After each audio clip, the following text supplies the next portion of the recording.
La teoría de la clase ociosa, publicada en 1899 por Thorstein Veblen, es una obra fundamental en la teoría social y económica. El libro critica los sistemas económicos y sociales de finales del siglo XIX, enfocándose particularmente en la dinámica de la riqueza, el consumo y la estratificación social. Veblen introduce conceptos como el consumo ostentoso y el ocio ostentoso, que siguen siendo esenciales para comprender el comportamiento del consumidor y las jerarquías sociales. Contexto histórico. El siglo XIX tardío, conocido en Estados Unidos como la Era Dorada, estuvo marcado por una rápida industrialización, un gran crecimiento económico y notables desigualdades de riqueza. Una pequeña élite controlaba vastos recursos, mientras que la mayoría de la población trabajaba en sectores industriales o agrícolas bajo condiciones difíciles. Este periodo vio el ascenso de magnates como John D. Rockefeller y Andrew Carnegie, cuyas fortunas simbolizaban las desigualdades de la época. El trabajo de Veblen fue una respuesta a este panorama socioeconómico. Como economista y sociólogo, le interesaba cómo funcionaban la riqueza y el estatus dentro de la sociedad, especialmente entre la emergente clase ociosa, un grupo caracterizado por su capacidad de vivir de rentas o capital acumulado sin necesidad de trabajo productivo. La clase ociosa y la estratificación social. Veblen argumenta que la sociedad está estratificada en clases distintas, con la clase ociosa en la cima. Esta clase, según él, no se define por su contribución a la productividad económica, sino por su capacidad de dedicarse al ocio y al consumo. Su función principal es demostrar su superioridad social a través de exhibiciones visibles de riqueza y tiempo libre. Según Veblen, la clase ociosa surge de un proceso histórico en el que ciertos grupos, a menudo élites guerreras, acumulan poder y riqueza. Con el tiempo, estos grupos se distancian del trabajo productivo, delegando las labores a las clases inferiores mientras se enfocan en actividades que simbolizan estatus. Este alejamiento del trabajo permite a la clase ociosa mantener su superioridad, ya que el trabajo manual se asocia con un estatus social inferior. Consumo ostentoso. Uno de los conceptos más influyentes de Veblen es el consumo ostentoso, que se refiere a la práctica de adquirir bienes y servicios no por su utilidad intrínseca, sino por su capacidad de señalar riqueza y estatus. Los miembros de la clase ociosa compran artículos caros, como coches de lujo, ropa de diseñador o casas lujosas, para mostrar su posición social. Veblen destaca la irracionalidad de este comportamiento desde una perspectiva económica. En lugar de maximizar la utilidad, el consumo ostentoso prioriza el reconocimiento social y el prestigio. Esto conduce a una cultura en la que las personas compiten por superarse mutuamente en sus exhibiciones de riqueza, perpetuando un ciclo de gasto excesivo. Este fenómeno no se limita a la clase ociosa, se extiende a otras estratas sociales, ya que la gente aspira a emular el estilo de vida de los ricos. Esta emulación a menudo resulta en tensiones financieras, ya que las personas priorizan los símbolos de estatus sobre las necesidades esenciales. Ocio ostentoso. Relacionado con el consumo ostentoso está el concepto de ocio ostentoso. Este término describe la demostración visible de la capacidad de uno para permitirse tiempo libre. La clase ociosa participa en actividades que son improductivas pero socialmente prestigiosas, como asistir a eventos exclusivos, participar en pasatiempos de alta cultura como la ópera o la colección de arte, y practicar deportes que requieren tiempo y gastos significativos, como el golf o la navegación. Veblen argumenta que el ocio ostentoso cumple un propósito similar al consumo ostentoso, señala superioridad social. Al abstenerse del trabajo productivo y dedicar tiempo al ocio, la clase ociosa subraya su independencia económica y su dominio sobre aquellos que deben trabajar para sobrevivir. Veblen introduce el concepto de emulación pecuniaria para explicar cómo los valores y comportamientos de la clase ociosa influyen en otros grupos sociales. Las personas de las clases inferiores buscan imitar los patrones de consumo y los estilos de vida de los ricos, aspirando a ascender en la jerarquía social. Esta emulación refuerza el statu quo, ya que las clases bajas internalizan los valores de la élite y perpetúan el ciclo.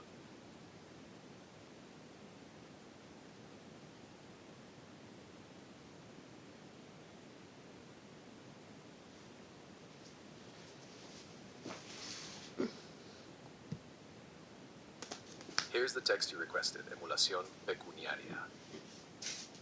Veblen introduce el concepto de emulación pecuniaria para explicar cómo los valores y comportamientos de la clase ociosa influyen en otros grupos sociales. Las personas de las clases inferiores buscan imitar los patrones de consumo y los estilos de vida de los ricos, aspirando a ascender en la jerarquía social. Esta emulación refuerza el statu quo, ya que las clases bajas internalizan los valores de la élite y perpetúan.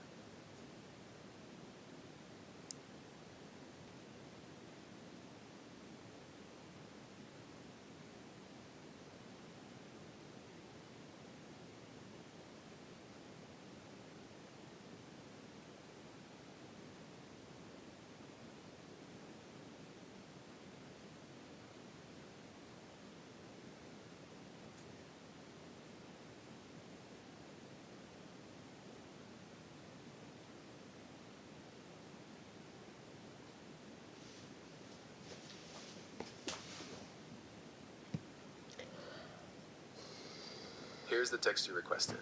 Emulación pecuniaria.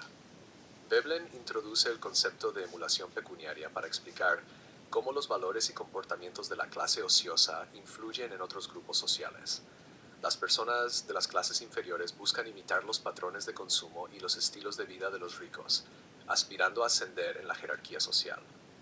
Esta emulación refuerza el statu quo, ya que las clases bajas internalizan los valores de la élite y perpetúan el ciclo de consumo ostentoso. La emulación pecuniaria crea una sociedad obsesionada con las apariencias y el éxito material. Las decisiones económicas se guían cada vez más por consideraciones sociales en lugar de prácticas o utilitarias, lo que conduce a una asignación ineficiente de recursos y a una inseguridad financiera generalizada. Crítica al capitalismo. La crítica de Veblen se extiende más allá de la clase ociosa al sistema capitalista en su conjunto. Argumenta que el capitalismo prioriza las ganancias y el estatus sobre el bienestar social y la eficiencia económica. El énfasis en el consumo y el ocio crea una economía distorsionada en la que los recursos se destinan a satisfacer los deseos de la élite en lugar de abordar las necesidades de la mayoría. Además, Veblen critica la noción de progreso económico. Sostiene que los avances tecnológicos e industriales, aunque beneficiosos en teoría, a menudo son cooptados por la clase ociosa para servir a sus intereses. En lugar de mejorar el bienestar social, estos avances se utilizan para reforzar las estructuras de poder existentes y mejorar el estatus de la élite. Legado y relevancia moderna. El análisis de Veblen ha tenido un impacto profundo en diversos campos, incluyendo la sociología, la economía y los estudios culturales. Sus conceptos de consumo ostentoso y ocio ostentoso se han adoptado ampliamente para entender el comportamiento del consumidor y las dinámicas sociales contemporáneas. En el contexto moderno, las ideas de Veblen siguen siendo altamente relevantes. El auge de las redes sociales ha amplificado el fenómeno del consumo ostentoso, ya que las personas curan sus perfiles en línea para mostrar su riqueza y estilo de vida. Plataformas como Instagram y TikTok se han convertido en escenarios para exhibir bienes de lujo, vacaciones exóticas y experiencias extravagantes, perpetuando la cultura de la emulación pecuniaria. Además, la creciente brecha de riqueza en muchas sociedades refleja las condiciones de la era dorada. La élite global, a menudo referida como el 1%, continúa ejerciendo un poder económico y político desproporcionado. La crítica de Veblen a la clase ociosa ofrece un marco valioso para entender estas desigualdades y sus implicaciones para la cohesión social y la estabilidad económica. Críticas a la teoría de Veblen. Aunque la obra de Veblen ha sido ampliamente elogiada, también ha enfrentado críticas. Algunos académicos argumentan que su retrato de la clase ociosa es excesivamente simplista y determinista. No todos los miembros de la élite adinerada participan en el consumo o el ocio ostentoso, y muchos contribuyen significativamente a la sociedad a través de la filantropía, la innovación o el servicio público. Además, los críticos señalan que la teoría de Veblen no considera las variaciones culturales e históricas. El concepto de consumo ostentoso, por ejemplo, puede manifestarse de manera diferente en sociedades no occidentales o en diferentes periodos históricos. Otros argumentan que el análisis de Veblen subestima la agencia de los individuos en la configuración de sus hábitos de consumo. Si bien el estatus social y la emulación desempeñan un papel, Las preferencias personales, los valores y las consideraciones éticas también influyen en el comportamiento económico. La teoría de la clase ociosa sigue siendo un texto fundamental para comprender la interacción entre economía, sociedad y cultura. Las ideas de Veblen sobre el consumo ostentoso, el ocio y la estratificación social ofrecen una lente crítica para examinar las dinámicas de la riqueza y el poder. Ah, a pesar de las críticas, su obra sigue resonando en los debates contemporáneos sobre la desigualdad, el consumismo y el papel del capitalismo en la configuración de las relaciones sociales. Al destacar la irracionalidad e ineficiencia de un sistema impulsado por el estatus y la exhibición, Veblen nos desafía a repensar nuestros valores y prioridades. Su llamado a un sistema económico más equitativo y racional sigue siendo tan urgente hoy como lo fue hace más de un siglo.